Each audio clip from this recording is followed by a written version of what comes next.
Well, we've got some good news. There may be some relief for the Midwest after another round of devastating storms and tornadoes over the weekend. At least 13 people are dead from the latest round of tornadoes in Oklahoma. Ephraim Graham brings us this look at the aftermath of these deadly storms. Damage assessments are underway again after another devastating weekend across the Midwest. Hundreds of residents left with splintered homes, shattered cars, and broken hearts. I really love my home.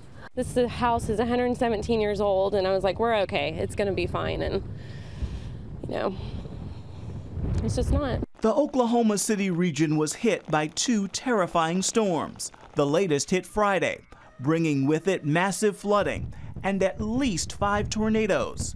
One of those twisters, an EF3, that charged through a crowded interstate and suburban neighborhood.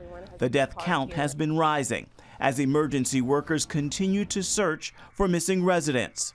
Among the dead in Oklahoma, 3 storm chasers who were researching tornadoes to help improve warning systems and predict storms in the future. He devoted literally his life to saving others' lives and to be able to capture tornadoes and to be able to save lives through the technology he's developed.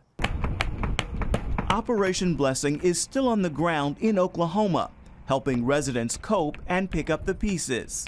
Let's go back towards the bed. You guys are good? All right, we're clear. We're clear. We can move this way.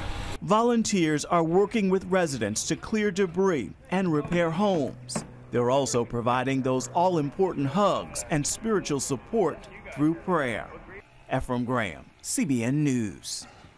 Terrible tragedy. Operation Blessing there, we had 350 volunteers from Home Depot that came out to help.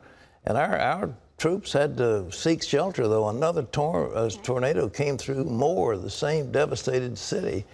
But they've had trouble in Oklahoma City and all the way through and up as far as St. Louis, and that storm moved east, so we're having a lot of rain here. But Operation Blessing has its disaster relief team on the ground in Oklahoma and in other places. If you want to help, and we love your help, it's Disaster Relief Fund, CBN Center, Virginia Beach, Virginia, 23463. So you can call, text, write, whatever. But it's still there, and Mercy Chefs, I might add, is working to provide hot meals. So we've got a double-pronged offensive. Yeah, there are layers of need. You know, even the people who go down to volunteer need to be fed. Sure. So it's really wonderful when we do hear from you. Thank you for caring. Well, many weather and cold, rainy weather and cold this spring are making it tough for farmers. You hadn't thought you got rain, it's probably good, but it's not good because they can't get out in the fields. Lee Webb has that story from the CBN News. That's right, Pat. Many farmers have been forced to delay planting their crops, and that could lead to higher prices at the grocery store. Mark Martin has that story. Usually crops would be growing by now in this rain-drenched field in Wisconsin. There are a lot of fields that are really super wet right now with all the rain and more on the way. Mark Zastro's farm fields are on top of a hill, so they are not as likely to have standing water. But like many farmers across the country, he still faces difficulties from a wet, chilly spring. So far this year, everybody's been behind just due to the weather. And every time it rains, they just get farther behind. That includes delays in plowing fields, planting crops, and harvesting early spring hay. This hay field is nowhere near ready to be cut. That's bad news for his livestock, which used to eat that hay. A lot of farmers were out of hay, so they've been buying a lot, waiting for the crop to grow, so it couldn't have been any worse. Crops that farmers have been able to plant are emerging slowly. The latest crop report from Wisconsin's Agriculture Department shows so far only 2% of farmers report their first alfalfa cutting this year, compared to 59% last year. Some of the other crops across the country battling rainy, cool conditions include Arkansas's rice crop, Washington's cherry crop, North Carolina's peanut crop, and corn and soybean crops across the Midwest. Farmers hope dry, sunny weather is around the corner to jumpstart the growing season. Mark Martin, CBN News. Yeah, that's because a cool, soggy spring could mean lower crop yields, higher feed costs, and higher prices at the grocery store. A Planned Parenthood clinic in Delaware performed abortions like a meat market style assembly line. That was the charge from one of the two nurses who testified before a state Senate hearing. Both nurses quit their positions with Planned Parenthood because of the terrible conditions in those two clinics. Jane Mitchell Werbrick testified that her experience was, quote, an absolute nightmare. She said this type of care was something I had never seen before in my entire nursing career. On an average day at the Wilmington Planned Parenthood site, one abortion would be completed every 8 to 10 minutes. And Joyce Vascones said what I found was that the culture at Planned Parenthood of Delaware was focused on maximizing profits and the bottom line, not quality health care for women. Both nurses say they're not opposed to abortion, but they are opposed to the poor practices in the clinics. State Attorney General Beau Biden's office, by the way, he's a Democrat, has filed a complaint against one of the doctors in those clinics.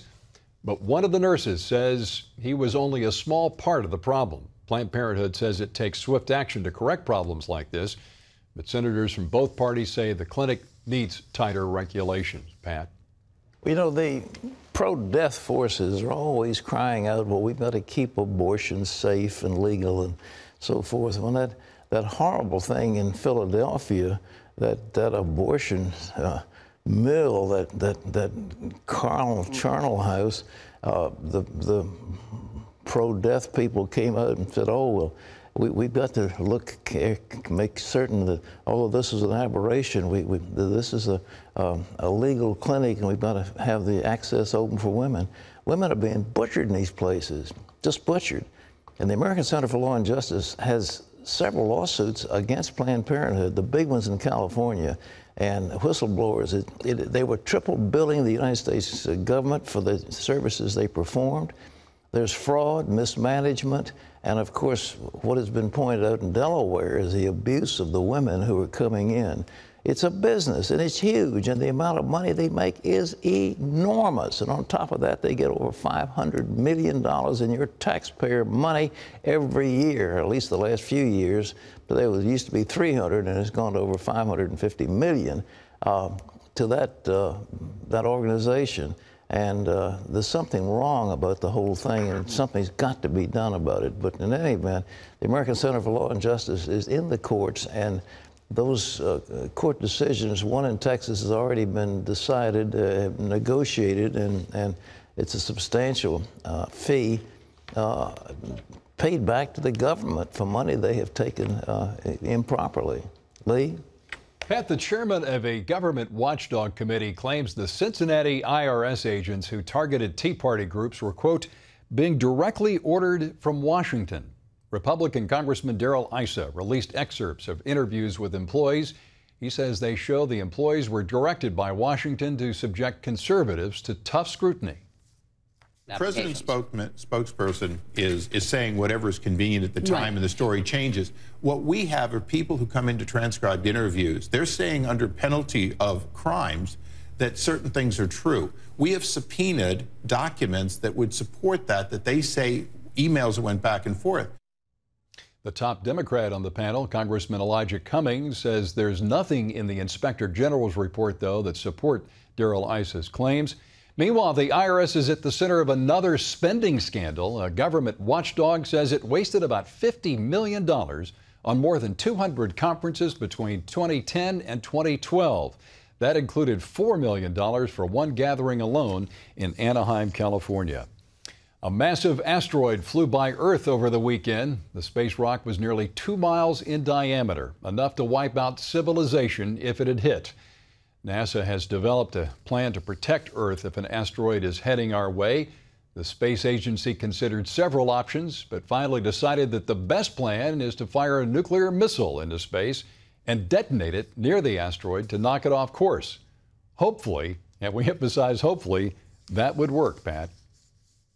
I wrote a book, I think it was prophetic, called The End of the Age, that described in detail how the words of Jesus Christ would be fulfilled in our world.